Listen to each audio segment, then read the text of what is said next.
Señor, de impartir el alimento de nuestras almas, de alentar a tu pueblo, Señor, de predicar el evangelio de la salvación. Edifícanos, bendícenos a los que estamos aquí, que hemos venido a alabarte y adorarte con toda nuestra alma. En el nombre de Jesús, nuestro Señor, te pido tu bendición ahora sobre nuestras vidas. En Cristo Jesús, amén. Y amén. Gloria a Dios. Tomen sus asientos, amados hermanos. Gloria al Señor.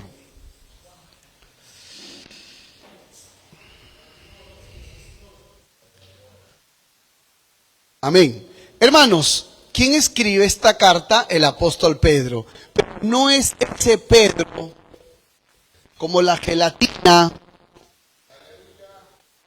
ese Pedro impulsivo, lleno de tantas debilidades. No es ese Pedro impulsivo que vemos en los evangelios. Aquí tenemos un Pedro que ya vivió toda una vida con Cristo y ha pasado muchas pruebas, muchas dificultades, y es un hombre que se ha formado su carácter cristiano a través del sufrimiento, a través de los años de vida en Cristo, de pruebas y de sufrimientos. Hermanos, esta epístola se le puede llamar tranquilamente la epístola del sufrimiento, porque aunque solo son 5 capítulos chiquitos, el apóstol Pedro directamente habla del sufrimiento más de 15 veces. 15 veces a más se refiere a sufrimiento, sufrimiento, sufrimiento, sufrimiento, sufrimiento, sufrimiento, sufrimiento, sufrimiento. Quiere que la iglesia tenga un enfoque correcto del sufrimiento. Así que vamos a pasearnos por esos versos rapiditos y vamos a ver qué es lo que el Espíritu Santo nos dice con respecto al sufrimiento. ¿Cuántos quieren verlo? ¿Amén? Muy bien, si usted tiene un colorcito ahí, aproveche porque usted puede hacer una línea de estudio. El tema sería el sufrimiento. Si tiene una hoja, agarre un lapicero y póngale, podría titularlo, el sufrimiento en toda la epístola del apóstol Pedro. Porque es bonito, es importante, necesario hacer un estudio de una epístola, y en este caso vamos a tocar el tema principal.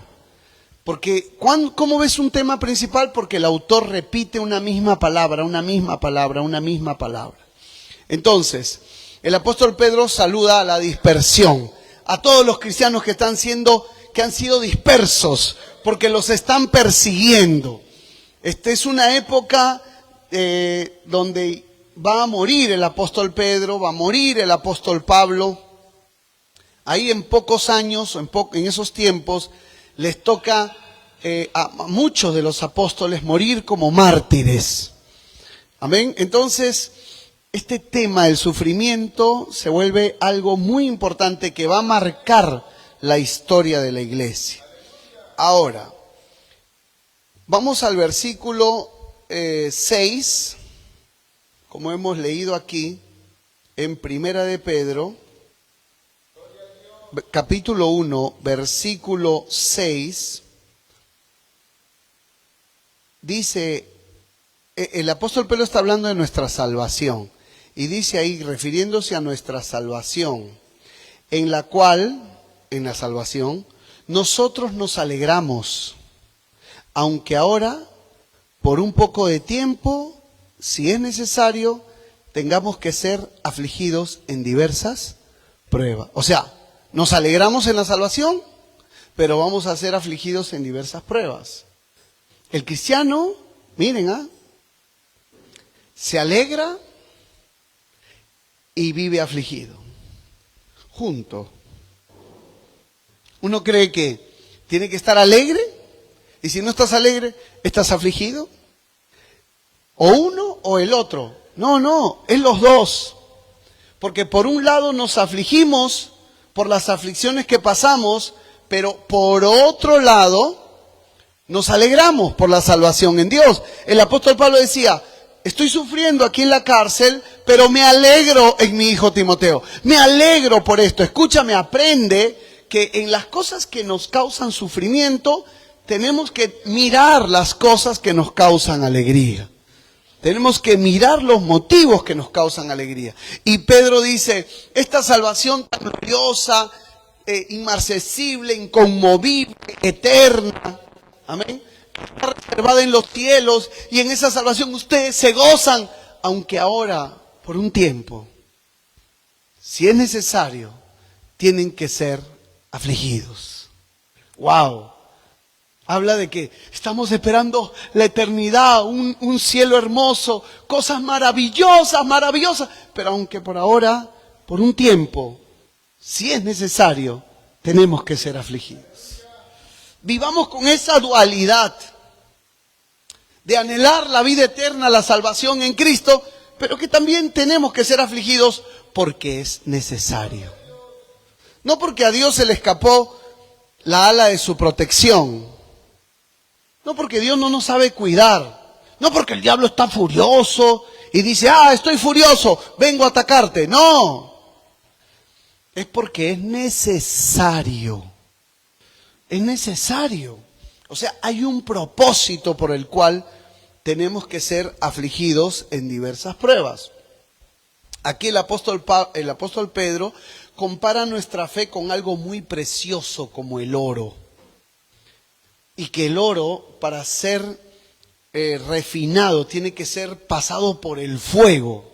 Y Pedro dice, nuestra fe es más preciosa que el oro.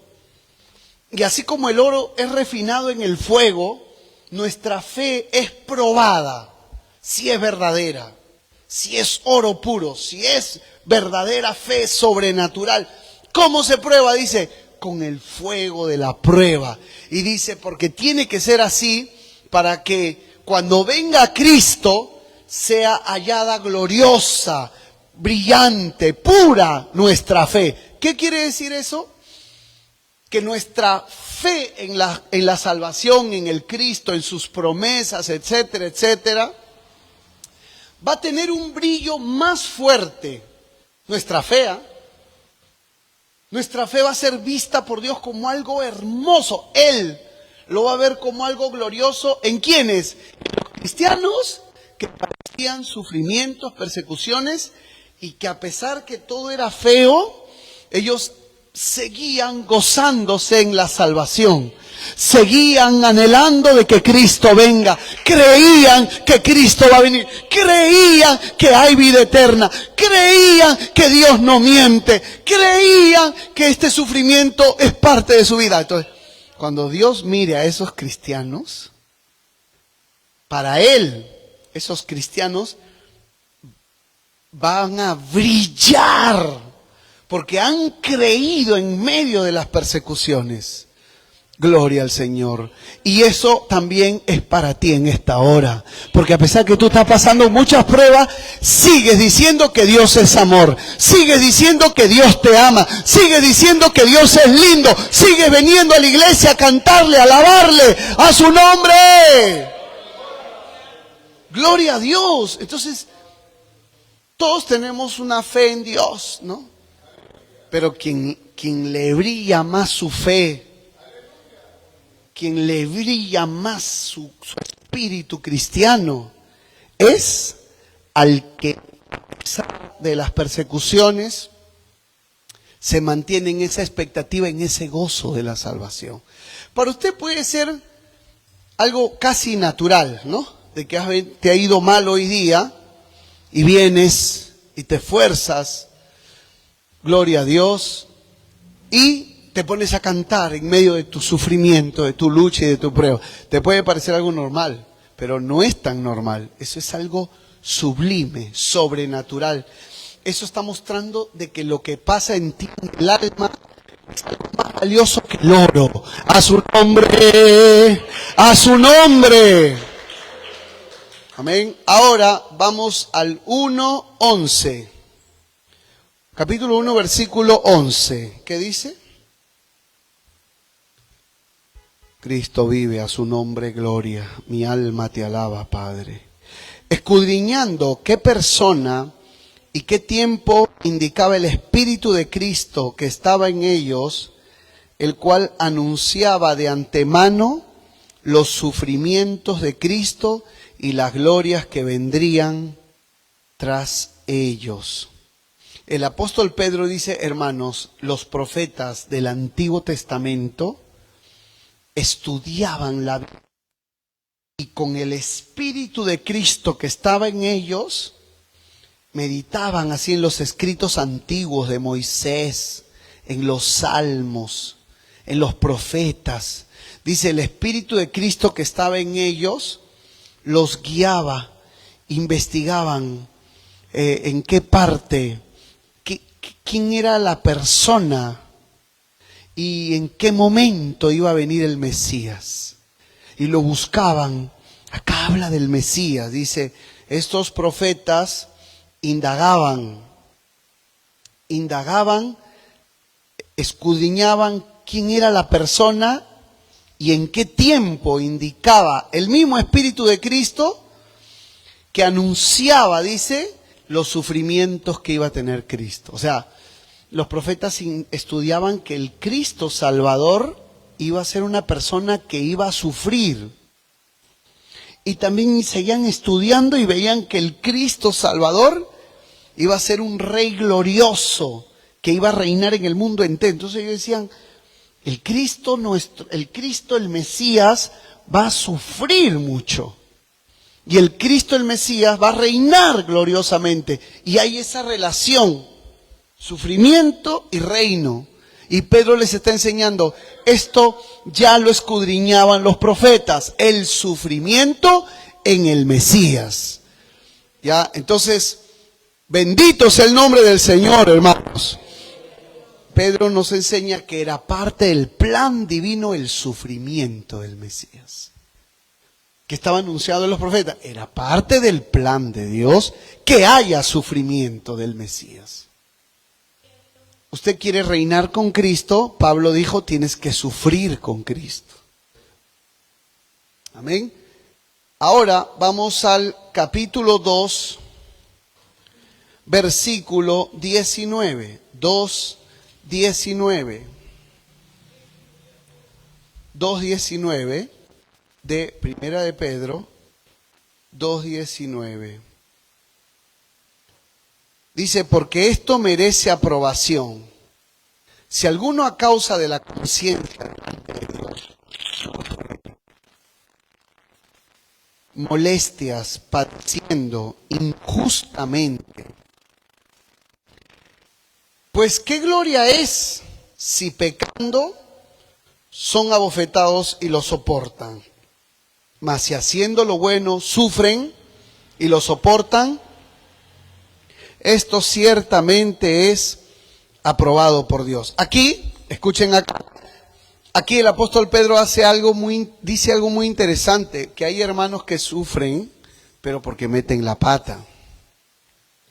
Hay hermanos que sufren porque hablan lo que no deben de hablar. Hay hermanos que sufren porque hacen cosas que traen problemas, traen sufrimientos. Entonces Pedro dice, por si acaso, eso no trae gloria. Eso no es gloria. Si tú haces cosas malas y te metes en problemas y te trae malestares, eso no es gloria para ti. No le llames pruebas a los pecados que cometes, a las malas decisiones que cometes.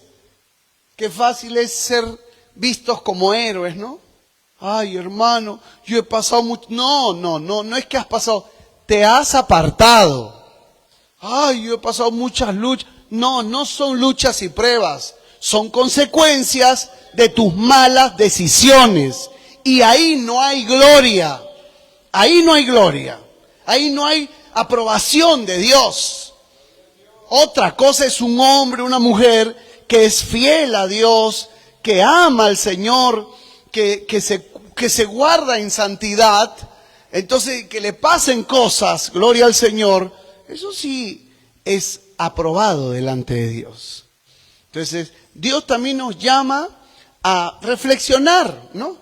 A reflexionar, no le vayas a estar llamando a los pecados que tú estás cometiendo y que crees que son pruebas, o que son aflicciones, porque tú eres un hijo de Dios. Pablo, el apóstol Pedro dice aquí, no hay gloria si estás haciendo cosas malas y estás trayéndote problemas al hogar. Si no somos buenos padres y hacemos daño a nuestros hijos y está un problema ahí en casa con los hijos, no digas que son pruebas. No digas que son sufrimientos por tu vida cristiana. Son cosas que tú mismo provocas. Igualito entre esposos, ¿no? Ay, mi matrimonio está pasando pruebas. ¿Pruebas por qué? ¿Porque el diablo está atacando? ¿O son nuestras malas decisiones? Muy bien. ¿Cuántos lo han entendido esto también? Amén. Tengamos claro eso. El mérito y la aprobación de Dios vienen del sufrimiento por hacer lo bueno. Por hacer lo bueno. Ahora vamos al versículo 21. Dice así la palabra del Señor. A ver, leamos todos juntos. Porque para esto fuisteis llamados, pues también Cristo padeció por nosotros, dejándonos ejemplo para que sigamos sus pisadas. Entonces, Pedro aquí nos enseña que Cristo, el sufrimiento de Cristo, es presentado como un modelo y es un ejemplo para los cristianos, que estamos llamados también a enfrentar el sufrimiento como parte de la vida cristiana. Si nuestro Señor Jesucristo andó por el camino del sufrimiento, nosotros tenemos que seguir sus pisadas. Si usted está pasando una prueba, como por ejemplo un soltero que se quiere casar, ¿no? Lo digo porque yo también lo viví. Uno pasa sus pruebas y piensas que casándote vas a tener una felicidad que nada en este mundo te lo va a quitar. El enamorado, que está bien enamorado de la idónea, mira como una ilusión tremenda que se va a casar y va a estar así todo el tiempo, así. ¿Por qué creen que se emocionan? Porque dicen, no, yo me caso y voy a ser recontra feliz. Gloria a Dios. Igual ocurre cuando alguien dice, solo ahorita me he quedado sin trabajo y estoy muy afligido porque ni siquiera tengo para comer. Pero creo que si tuviera aunque sea un sueldo para tener lo suficiente, allí sí voy a ser feliz. Es igualito. Va a tener lo suficiente y ¿qué cosa? Y no va a ser feliz. ¿Por qué? Porque escúcheme, esto suena un poco feo, pero tienes que aprender a abrazar el sufrimiento. Porque Cristo sufrió y tú tienes que seguir sus pisadas. Algunos sufren como solteros, otros sufren en su economía, otros sufren con sus familiares, otros sufren por sus hijos perdidos, borrachos, que no quieren buscar a Dios. Y esas madres lloran y claman y dicen, ay Dios mío, cómo mi hijo no se convierte. Y sufren ver a sus hijos practicando el pecado. Entonces cada uno sufre de diferente forma. Pero a veces unas mujeres dicen, que se convierta mi marido, que se convierta mi marido. Hola hermanita, Dios le bendiga. Pastor, ore para que se convierta mi marido. Hermanita, haga la oración por la comida. Oh Señor, haz que se convierta mi marido. Eso ya es como una obsesión, ¿no? Y todo quiere el marido. Y todo quiere que se convierta en marido. Yo me acuerdo una hermana así, una vida recibía allá en Hilo. Y ella te podía hablar horas y horas del marido y todo el tiempo sufría por el marido, lloraba por el marido, se alegraba por el marido, toda su conversación era el marido, siempre tenía problemas con el marido y todo era, escúcheme hermano, abraza el sufrimiento como parte de tu vida. Y no digas, ya, yo quiero que ya se convierta mi marido y voy a ser feliz, ya no voy a sufrir. Que me den un buen sueldo y ya no voy a sufrir. Me voy a casar y ya no voy a sufrir. Me voy a sanar de esta enfermedad y ya no voy a sufrir. Dime, ¿tú estás esperando eso? ¿Estás esperando casarte para no sufrir? ¿Estás esperando tener un mejor sueldo para no sufrir? Entonces, la pregunta es esta. ¿Cómo estás manejando el sufrimiento ahorita? Porque ¿quién te ha dicho que casándote, mejorando tu sueldo, sanándote una enfermedad o haciendo que tu marido se convierta, tienes esa ilusión, esa utopía de que ya no vas a sufrir? ¿Ah? Hay hermanas que dicen, ay, si mi marido se convierte, si yo tuviera este sueldo, ahí sí. ¿Estás con el pensamiento de que ya no vas a sufrir? Aquí dice, Cristo sufrió y nos dio un ejemplo para que sigamos sus pisadas. ¿Usted quiere resolver su problema ahorita? ¿Que se convierta el marido ahorita? ¿Que se le mejore su economía ahorita? ¿Y después ya no quiere sufrir? ¿Ya no vas a sufrir? ¿Qué pasa si te digo que vas a sufrir hasta la muerte? Entonces, no vayas detrás de algo que crees que va a dar fin a tu sufrimiento. Todavía no has mirado al sufrimiento como lo debes de mirar. Miremos el sufrimiento como parte de la vida cristiana. Los profetas miraban que el Mesías tenía que sufrir y el Mesías iba a vivir en gloria. Nosotros también tenemos que seguir las pisadas del Maestro, sufrir y también vivir en gloria. Dale alabanzas al Rey de la gloria. Dale alabanzas al Rey, dale alabanzas al Rey. Dale gloria con ganas.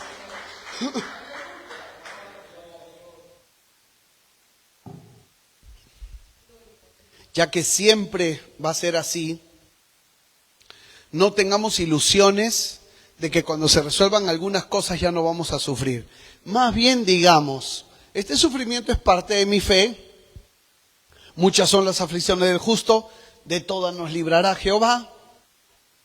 Mañana vendrán otras clases de sufrimientos. A veces yo he pensado, bueno, quizás ahorita mi problema puede ser este, pero después pasa el tiempo y puede ser una enfermedad.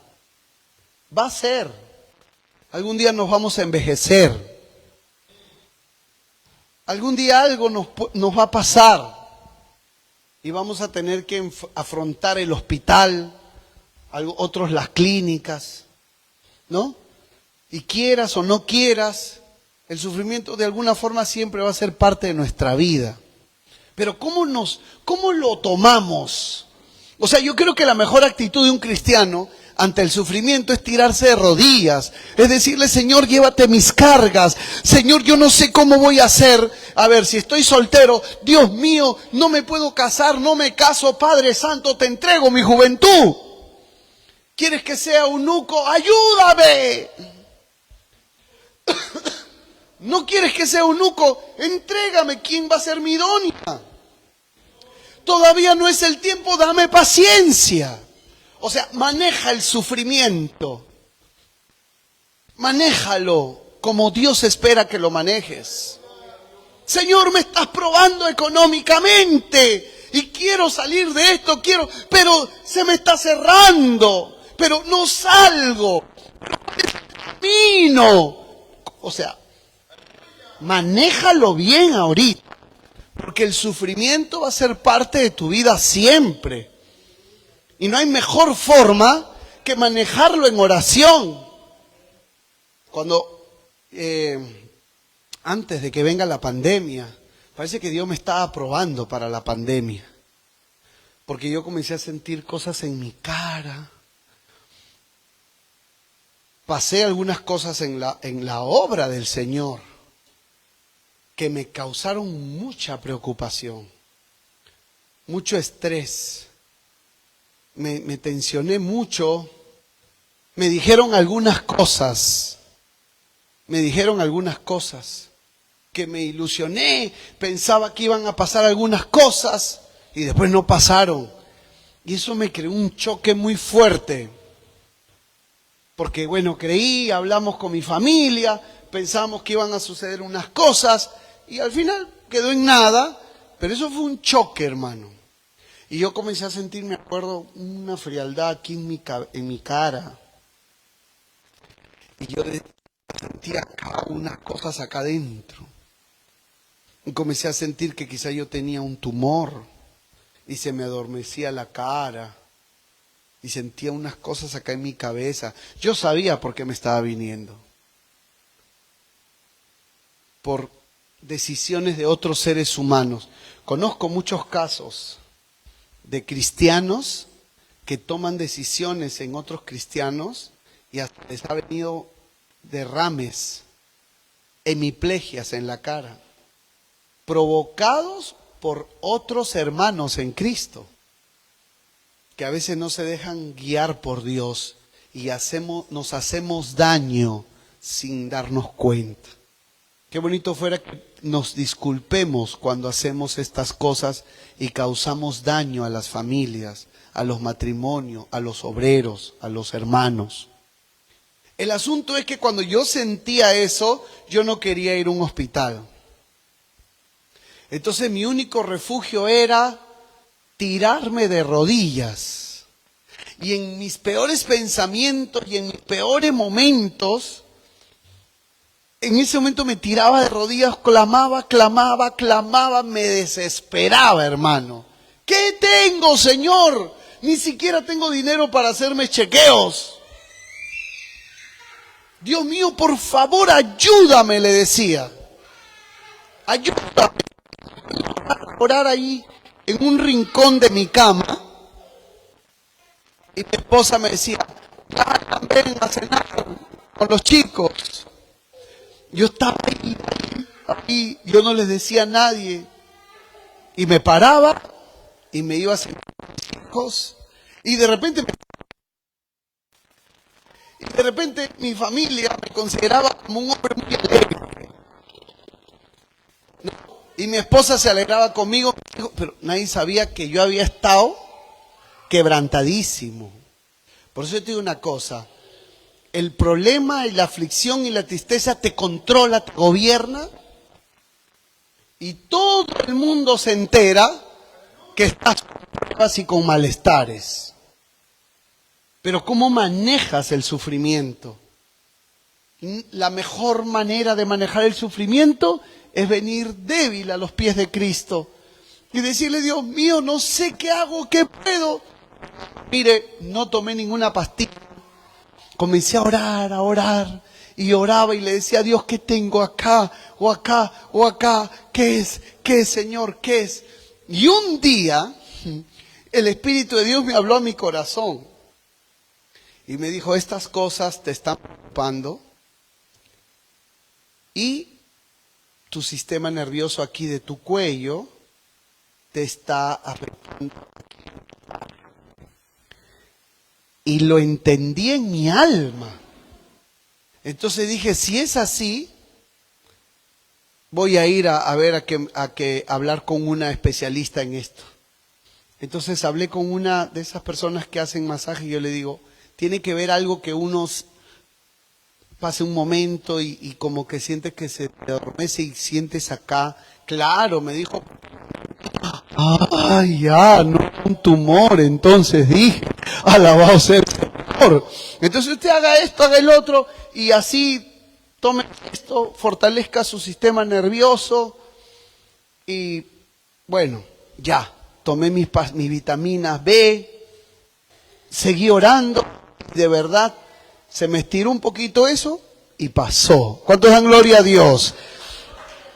El asunto es, cómo quisiera que mi sufrimiento acabe. cuando tenga esto, cuando tenga aquello. Ya, el Señor, lo que quiero decirles con esto es que si yo manejo hoy mis sufrimientos de soltero con oración, mañana voy a tener otra clase de sufrimientos de casado. ¿Cómo los voy a manejar? Con oración. Si hoy soy joven y tengo algunas luchas y lo manejo con oración, buscando el refugio de Dios, cuando sea viejo, ¿cómo voy a manejar mis problemas? Si hoy tengo problemas económicos y los manejo con oración, ¿cómo voy a manejar yo cuando mi problema sea mi salud? Con oración. O sea, no es que salga el problema económico, que salga el problema de la soltería, que salga para ser feliz, No, no, no. Siempre va a haber sufrimiento. El asunto es cómo lo vas a manejar. Manéjalo con oración. Manéjalo con oración. Voy a acabar. No puedo ir por todos los versos bíblicos ahorita, pero voy a acabar con el versículo principal. Habíamos leído el versículo 21. Ahora vamos a leer el capítulo 4, versículo 1. Este es el verso principal de todo. Y aquí le vamos a prestar atención. ¿Lo tiene? Capítulo 4, versículo 1 dice: puesto que Cristo padeció por nosotros, ¿en dónde? En su carne. Ustedes también, hermanos, armen el mismo pensamiento. Pues quien ha padecido en la carne, ¿qué dice? Terminó con el pecado. O sea, Pedro está dando a entender, hermanos, el que padeció en la carne acabó con el pecado. Así que tú también arma el pensamiento. Tu sufrimiento en la carne no es para que tú acabes con el pecado del mundo. Tu sufrimiento en la carne es para que saque Dios el pecado de tu alma. Y eso, hermanos, eso es una escuela, eso es una realidad que el recién convertido no se da cuenta, pero hay muchas cosas que a Dios no le agradan. Y no lo vas a entender cuando alguien te hable, cuando alguien te enseñe, cuando alguien te diga, hermanito, corrígete, no te vas a corregir. Si somos impacientes y te dicen, hermano, contrólate, a mí que me controle. Hermano, no hables así. Listo. Con estas personas les manda, por ejemplo, por darles un ejemplo, el que no escucha las palabras no puede evitar aprender por medio del sufrimiento. Entonces yo conocí a un líder, por ejemplo, que era visto como el duro, el estricto, el gritón, el soldado. Entonces decía, ¡oh, el siervo fulano! ¡Uy, el siervo fulano! Y al siervo fulano una vez le vino una enfermedad espantosa que lo dejó prácticamente casi como un paralítico, que no podía ni hablar. El que se veía arrogante, imponente, y que cuando lo mira uno dice, a Dios no le gusta esa forma de ser. Dios no aprueba esa forma de ser. Pero ¿quién le hace entender? Tienen Biblia, pero la tienen de pantalla, no interiorizan. La Biblia dice, sean mansos y humildes, no a la ira, no a la contienda, perdónense, sopórtense. Amén. Tratémonos con amor. Pero este hombre andaba gritoneando, gritando, haciendo esto, el otro, y todavía se jactan de esa forma de ser. El que está arriba no hace acepción de personas con nadie. Si tú no te sujetas al carácter de Cristo, entonces hay cosas que tú no puedes entender, con una enfermedad espantosa vas a entenderlo. Y la enfermedad te va a volver manso. La enfermedad te va a volver humilde. La enfermedad te va a volver dócil. Y va a ser horrible que nos digan, te han encontrado esta enfermedad. Ahí vas a llorar, ahí vas a gemir y ahí vas a ser dócil. Dios diría, si tú escucharas mi palabra y en vez de que Dios te humille, tú solo te humillas.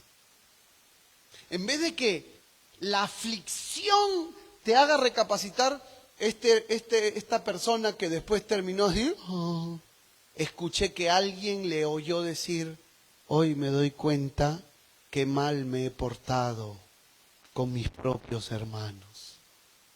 O sea, tienes que ser bien avergonzado, bien quebrantado.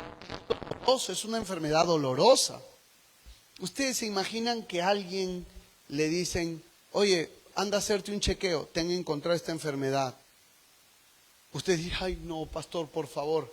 Pero ¿saben qué, hermanos? Si hay áreas que a Dios no le agradan y uno está ahí que no me importa, a mí no me importa, a mí no me importa, va a venir el quebrantamiento.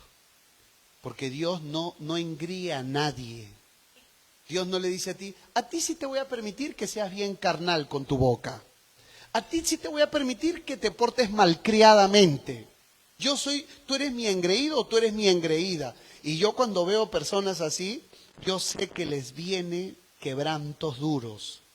Porque Dios no tiene engreídos.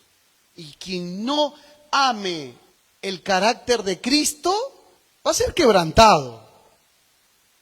El que no ame el carácter de Cristo va a ser que... Por eso Pedro dice, hermanos, ármate del pensamiento porque el que sufrió en la carne terminó con el pecado. Y a que no sabes lo que tiene que pasar en ti para terminar el pecado en tu alma, tienes que sufrir tú también en la carne. Por eso yo me di cuenta que cuando uno no ve sus pecados, ¡fum!, te pasan muchas cosas y terminas, ¡ah, Señor! Y terminas humillado. Después dije, pero yo pude haberme dado cuenta y no pasar esto. Sí, pero no te das cuenta, no quieres ver. Entonces Dios da un consejo. Tú solo. Si tú te humillas, Dios no te va a tener que humillar. Y humillarse es como hoy día estaba orando temprano en mi casa y le decía a Dios, Señor, tú eres el santo de los santos y yo no soy santo ni limpio delante de ti. Oiga, no me estoy desprestigiando como persona. No me estoy desvalorando como persona. ¿Sabe qué es lo que estoy haciendo? Estoy diciendo la verdad. Él es el santo de los santos, yo no. Y le dije así, y Señor, hay orgullo en mi corazón, sácalo, límpialo, reconozco que hay orgullo. ¿Sabe por qué lo digo eso?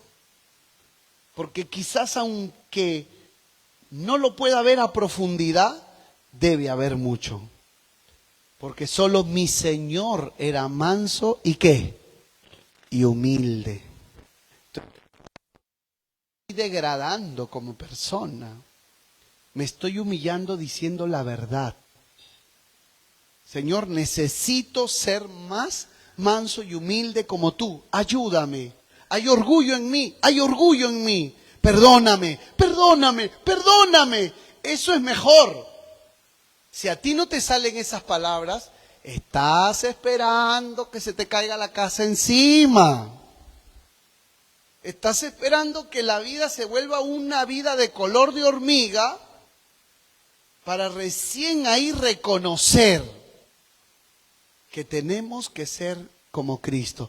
Ahora, Usted sabe cómo termina esta epístola. Dice, porque hermanos, es necesario que el juicio de Dios comience en la casa de Dios.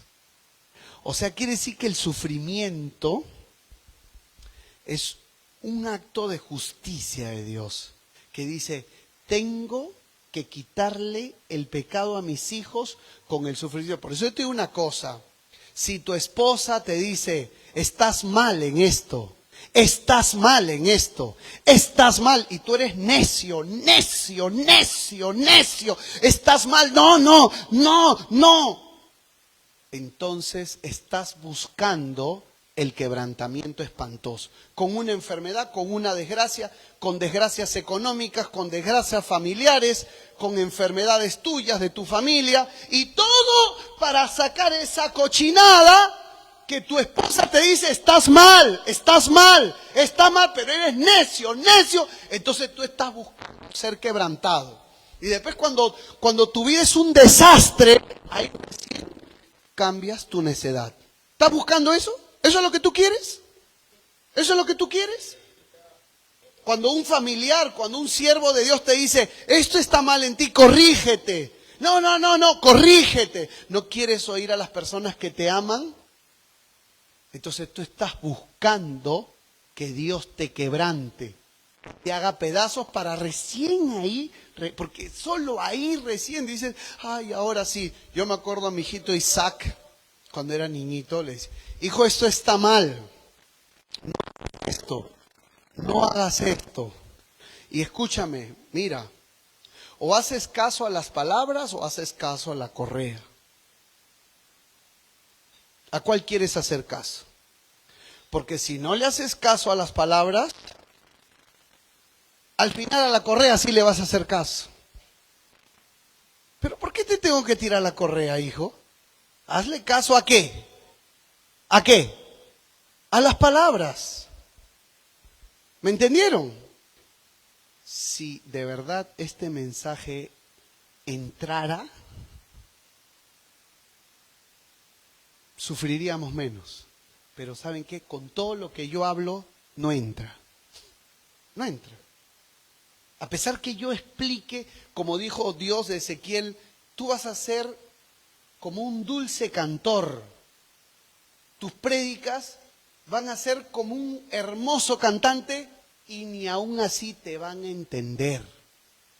Ni aún así te van a hacer caso.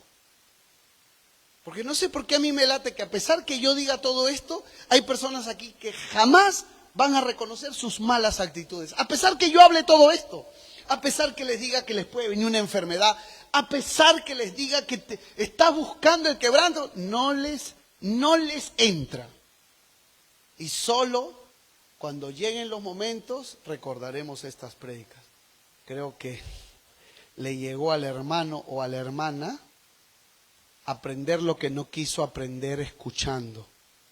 Por eso que la ley, escuchen, en la Torá, en la ley de Moisés, ¿sabe qué es lo que Dios siempre repite?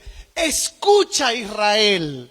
Escucha, Israel. Esa es una de las palabras más repetidas en los cultos judíos, de las sinagogas, de los rabinos. Shema, Shema. Escucha, escucha, escucha. Porque dice, ay, si me hubieras escuchado, no te habría yo quebrantado. Cuando David cayó, Dios le dijo, ¿por qué tuviste en poco las palabras que te di? Le dijo Dios a Saúl. A David le dijo, ¿por qué no escuchaste?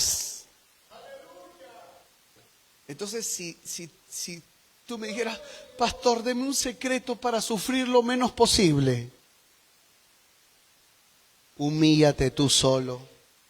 Di, está mal esta actitud, soy mentiroso, miento, y el que miente es del diablo. El que inventa cosas es del diablo. No pidas bendición.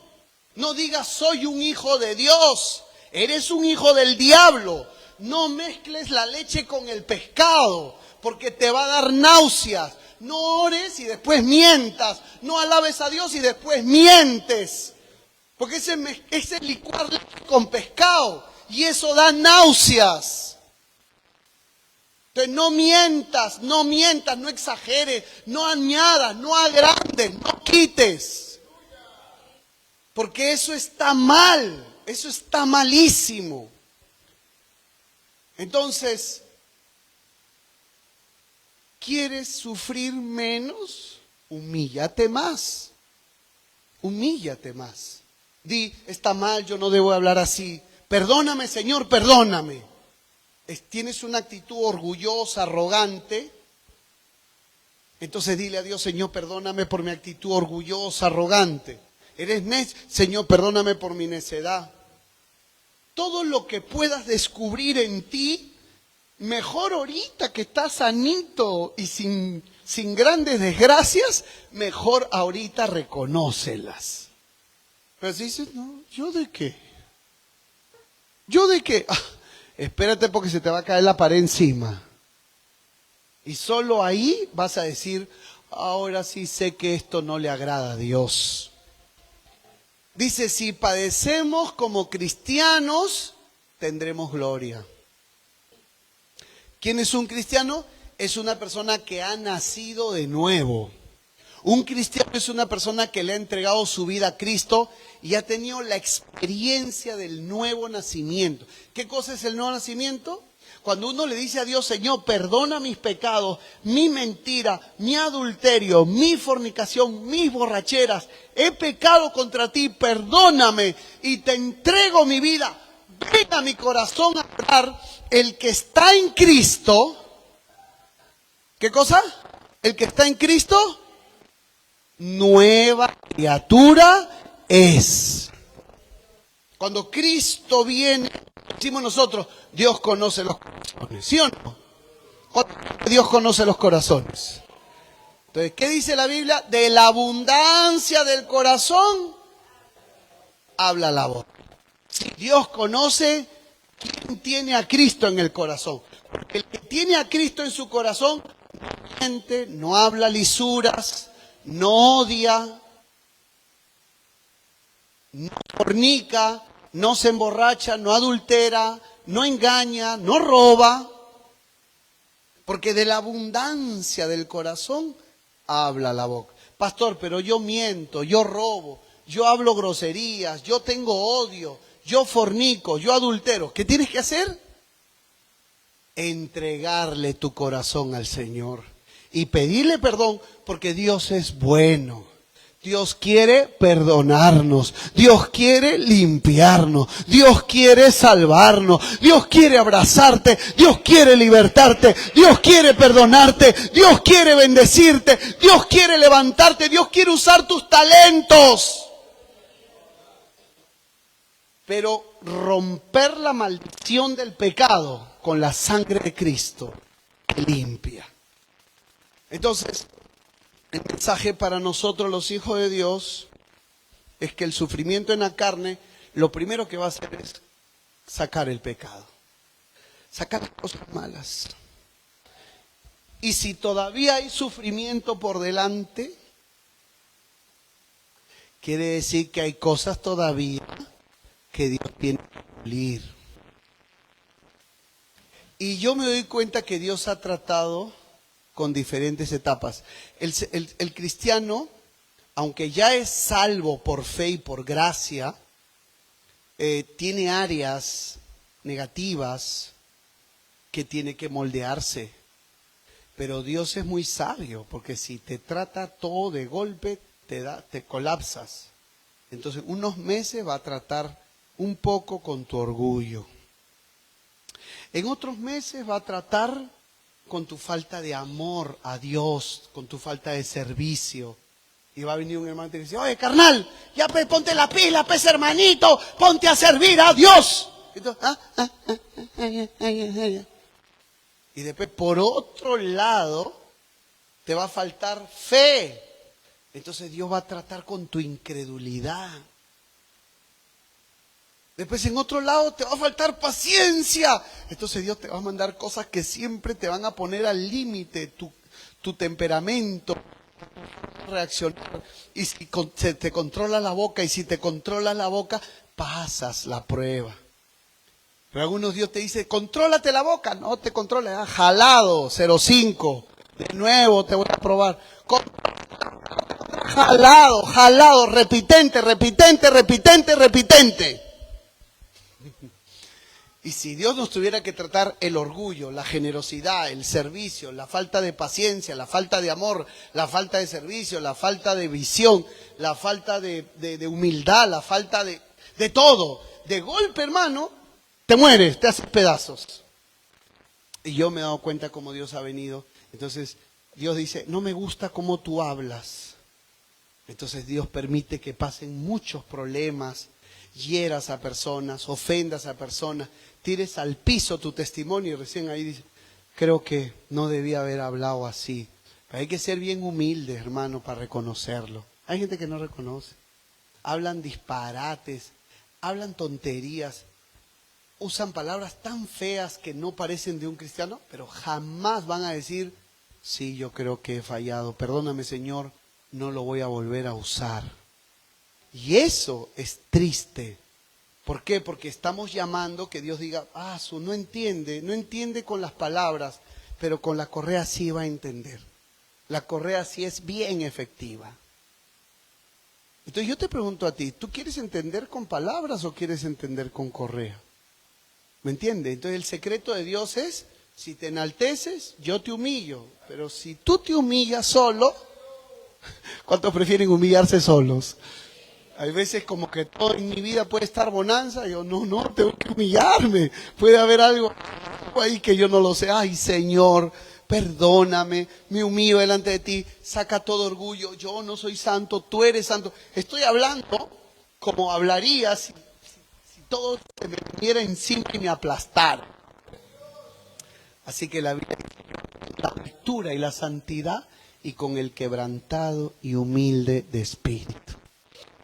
Ser humilde quiere decir degradarte como persona, es decir, la verdad, ¿qué somos moralmente ante nuestro Dios Santo? ¿Qué podemos hacer con los retos imposibles cuando el que está arriba es el que todo lo puede? Lindo es poner nuestra debilidad en su poder y ver cómo Él nos bendice, nos abre puertas. Así que ven a este secreto precioso de humillarte delante de la presencia de Dios. Pónganse en pie, amados hermanos, y pasemos aquí al altar a hacer una oración todos juntos. Gloria a Jesús. Y humillémonos delante de Dios. Que Dios les bendiga a los hermanos que nos han visto por las redes. Les esperamos aquí en el Jirón Centenario 1160 Breña. Dios los bendiga y les esperamos. Amén. Gloria al Señor Jesucristo. Gloria a Dios. Oremos, amados hermanos. Cierren sus ojos, gloria al Señor, mi alma te alaba. Vamos a humillarnos delante de Dios porque eso es bueno, eso a Dios le agrada. Y mientras más reconozcas, entonces más maleable eres para que Dios te forme, para que Dios te moldee. Gloria al nombre del Señor. Mi alma te alaba, Padre, gracias.